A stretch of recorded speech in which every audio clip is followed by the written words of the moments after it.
All right. Well, there's a lot of things to catch up on here from the last 48 hours, but I don't know. I think our lives flashed before our eyes again when Byron Buxton, just on a routine play, winds up sprawled on the ground after a collision with the White Sox second baseman. What was he doing? The guy's in front of you. You can't run him over. Didn't anybody ever tell him that the fielder has a right to field the ball?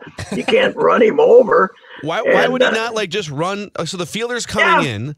Just run around to the right. People who looked at it closely say they think he ran into him on purpose because he might have thought that maybe it would be interference on the fielder instead of on him. I don't know what he was doing, but he goes down, and all I could say was he's got up, so he might not be lost for the season.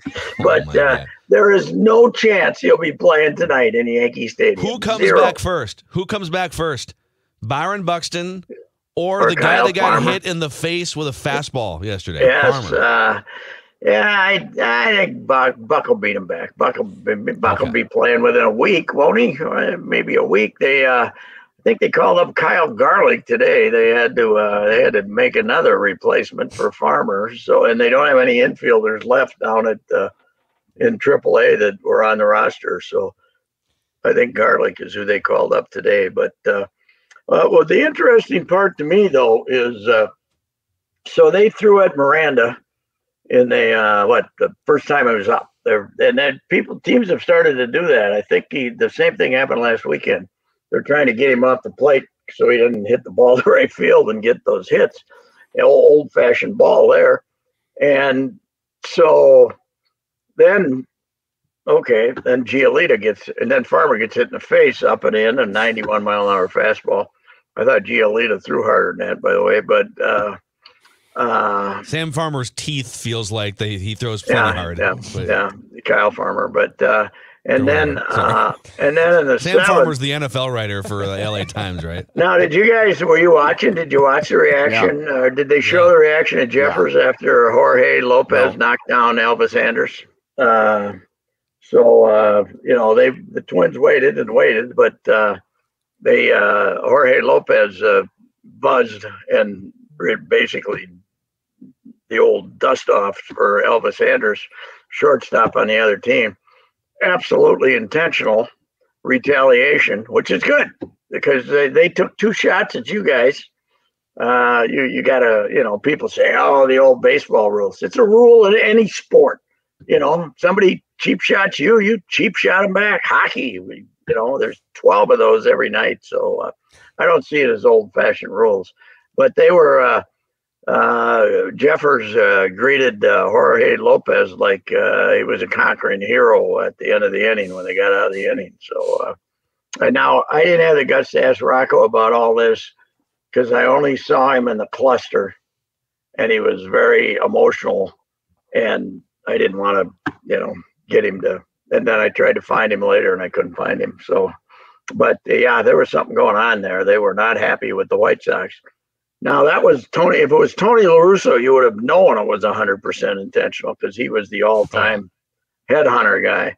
But maybe that's the one thing left over in White Sox bill is, but you know what I'm going to miss about not having the White Sox here? Watching them in the field. Isn't it the damnedest thing? It's unbelievable. That was their whole thing. Their whole spring training was, we're going to tighten her up. We got Pedro now, and he's going to make sure we're tightened up. The poor guy in right field who shouldn't be playing out there, Gavin Sheets, he should be playing first where he isn't that good, but he's his life's not in danger anyway. But that was his routine of fly balls. You get hit, he got his feet tangled up, fell down, and then he gets to third, and they hit a chopper to the first baseman, and Jeffers going to be out. Jeffers going to be out at the plate, and he kicks it. I said they could have put the runner in a wheelbarrow and ran him around the bases, and they couldn't have. The White Sox, it couldn't have been any worse. So that was the only run of the game until when did they get to? In the bottom of the seventh, bottom of the eighth, or something. So bottom of the eighth. Yeah. But anyway, they're. I'll be interested to see if Rocco has something to say today because yesterday was not, but he was not. He was angry after the game about Farmer getting hit in the face. So anyway. A couple days ago, our guy Lance Lynn took the mound. I got to say, he has forfeited all conditioning in the offseason, but good for him. He struck out 10 in a losing effort. But he was terrible early, but he pitched, he was one of our the U.S. aces in the World Baseball Classic because they had such a horse poop pitching staff there. But they had the great lineup, but the pitchers didn't pitch. And, he does look big again, doesn't he? Wow. He's listed on baseball. He's listed at 270 on Baseball Reference, and wow, they put him up there now, huh? Yeah. I think when he remember when he showed up here and they were telling us he was 220 or something like that. I said, "Yeah, that's me. That's my 220 right there. I can see that.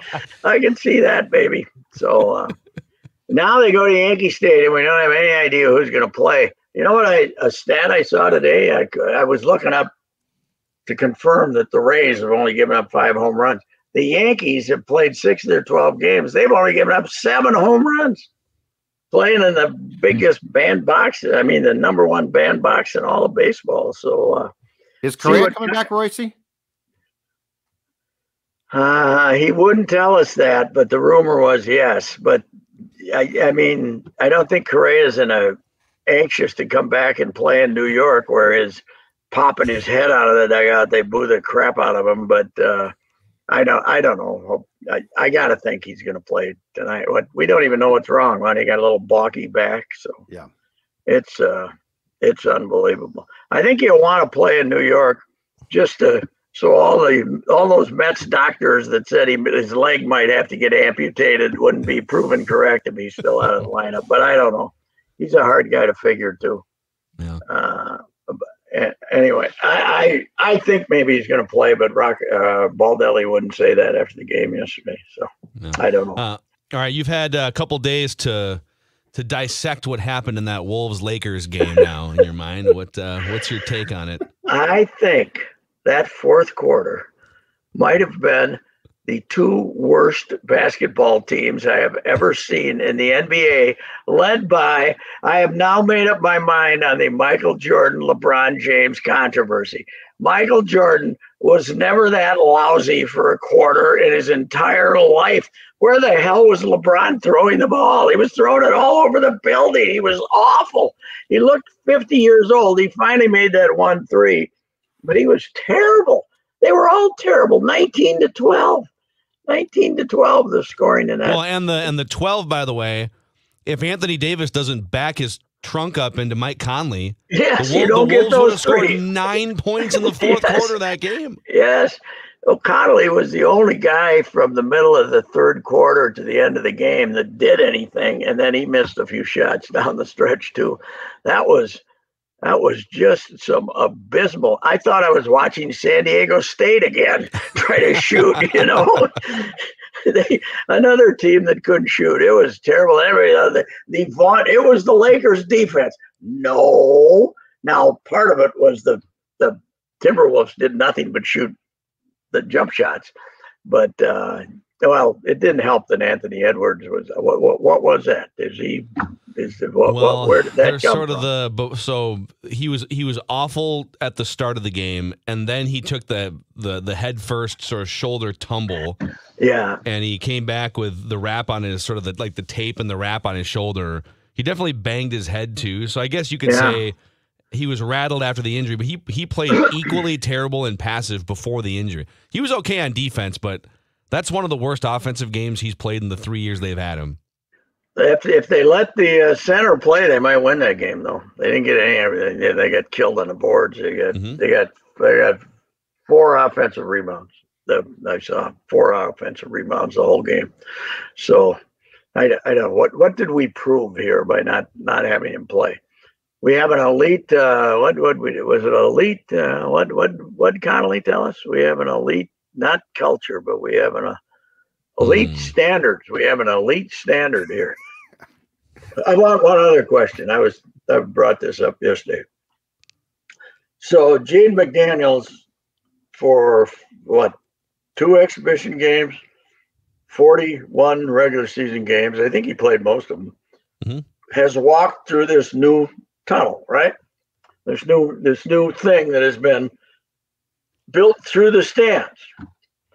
Did he really think curtains were holding up that roof? Did he think that there was? You think you do that? And how am I going to keep this up there? I think I'll put a curtain up on each side. What the hell? How stupid is he? I'm going to punch. And the excuse made was he thought he was punching a curtain. Well, that a curtain's not holding that thing up there. There's got to be something behind that curtain, you knothead. I'm so mad and rage-filled I could punch a curtain.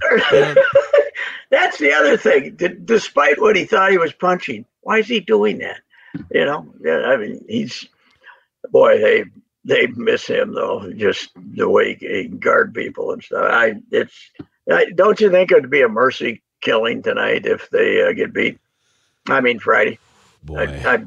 You gotta hope OKC just kicks her ass and gets it over with. The lottery team and then the Jazz. See, your goal is, and then the Jazz can get a top 3 pick. Oh yeah. Well, how about the Jazz getting a Frenchman? Wouldn't that be something? If they beat with their 4% chance, they end up getting the number 1 pick or something. But I don't know. It was just. They played good, but because they made shots. Right, for 2.5 quarters, they were shooting 60%. That's, Prince was making everything. Conley was out of his mind. They were making shots, but once they returned to normal, making shots, they couldn't do anything. Well, part of it too, part of the reason why they were making all these shots, and this happens all the time. They've blown, I think, 19 double-digit leads this season. The last 4 playoff losses, they've had double-digit fourth quarter leads in all of them. Yes. Yes. And what they do is they build these leads because Chris Finch's offense, and this is why Naz Reid fits in so well. It's all about movement and putting the opposing team in the spin cycle with passes. And then they get into the fourth quarter of some of these games, and it just turns into like Anthony Edwards or Kyle Anderson dribbling for 18 seconds or Karl Anthony Towns in the post. It's move the ball. Fast Mouth didn't have much of a game, did he? Kyle, he did a lot of dribbling to nowhere and trying to set up plays. My new nickname for him is Fast Mouth instead of Slow Mo. So I like that. Pat's like one of the 3 people that are standing with Gobert on this. I'm not standing with him, but I'm saying it was stupid to suspend him. It's the NBA. What are you doing? They're all nuts. The whole league is nuts. Let him play. Tell him to give $25,000 to a charity or something, and let him play it.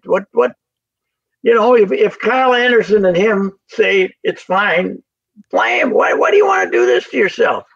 Maybe Tim Connolly wants a shot at the Nuggets. Maybe he tanked the Lakers game. Yeah. Thinks we're ready for those Nugs, huh? Although I think this team in its current condition would be probably better off playing Denver because Denver's not quite as Jokic is not terribly physical. So also, how many times did Dylan Brooks and company get Karl Anthony Towns all flustered? Like in 3 of the games, they rendered him, emotionally unavailable to contribute. So yes, it's you're right. I mean, it's going to be. I think Oklahoma City. What's the name of that kid with the Shai Gilgeous-Alexander? Yeah, I can't do well with that. That guy will get 40. He's got the most 30-point games in the league this year. He's terrific. Yeah. Remember when they were playing these guys early in the year and they lost to him a couple of times, and we were saying, how can they lose to Oklahoma City? They're rebuilding. How would you like to be that team? They're rebuilding, and they're in the playoffs. They got like 8 draft choices in the next 2-3 years, right? They got all these deluxe draft choices, and they're going to come in here and win by 12. Now I shouldn't say that because I told people to go bet all they could on. I bet my house on that game, Pat. You know what? The good news is that St. Croix's Casino Sportsbook isn't open for like the last month, so I couldn't drive over there and lose it. What happened there? Their machines are not working, and it's mysterious. They aren't telling anybody, but they weren't open for March Madness. So, and they have an apology on their website that just says like, "Hey, we're sorry, not going to be available, but we're going to come back stronger and better than ever." I asked, right?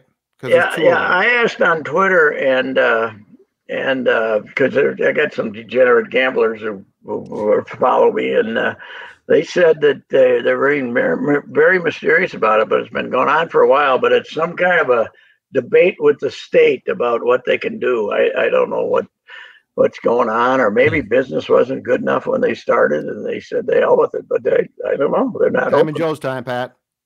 That you got to drive to Iowa for that one. Yeah, I know, but it's not that. But it's like what, it's not that hour far. and a half? Yeah, it's just a little over an hour and a half.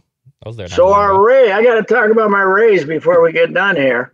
The Rays last night, they actually at one point they were ahead 6-1 as they were going to win. They ended up giving up a bunch of runs, and Rafael Devers hit a home run, but late, and it was 9-7. But they 12-0. They have hit 30 home runs and allowed 5. And I ran it through my computer. I didn't do this in my head. They're on pace to hit 405, which would be 98 more than the Twins when they set the world record, and to give up 68. That, as you say, Phil, and I agree with you, that's not sustainable. I don't think so. I don't know. The Rays look. But how about it? I texted my friend Mark Topkin, who covers them. Topper does one of the great beat guys in the country for the Rays, and I said, forget baseball. This is not merely the best baseball team of all time. This is the best sports team of all time. 30 home runs to 5. It's incredible. We trade teams. Let's trade teams. You know what? We did steal their pitching analytics guru. No, you know what? No, let's send them the Twins completely. We'll take the Rays. It'll be far more Why fun. would they do that trade? What's in it for them? Because they could actually draw here. We're not going to draw there still. I think they had 16 or 17 when they got to 10 or 11, something like that. But now it's a weekday and you have to get across the causeway again. So it's not as easy. But I think they're playing the Red Sox again today. But how would you like to be the Red Sox with this? Now, they don't have the gigantic payroll they used to, but they're going down there and playing this little team and getting their arse kicked like for 4 days. Last night, the Red Sox got a couple of hits. I was watching a game, and there was cheering. So there were like 2,000 Red Sox fans still there, you know. But it's amazing. It's 12-0 today. If they win today, it ties the record, right? Yes, 13-0 to start the season would tie. Since 1900, only 2 teams have started 13-0. Wow, it's incredible. It's good for baseball though, being unpredictable, right? Yep, I like it. Let's get them a World Series championship at some point. Okay, you know what? You guys should have had a contest today. What's the Twins lineup for tonight? And give somebody a prize if they win it. By the way, the second baseman, the Frenchman from Quebec, Julien, he's going to be a little challenged in the field at second base. He can hit. That's okay, but he would be better off if they were still shifting. Let's put it this way. I think you're onto a great marketing idea here. You know, we've got like the Powerball, right? And yes, right. If you can correctly guess the Twins lineup 1 through 9. Yes, right. That's true. That is, Rocco had it. You know what? Early in the year, 2 different times he played the same lineup 2 days in a row. But now that the grueling part of the season is upon us and nobody can play, unbelievable. Yep. All right, Pat, we got to run. We'll talk to you again tomorrow, sir. All right. See you, gentlemen. All right. There he is, Patrick Royce. Royce Unchained here on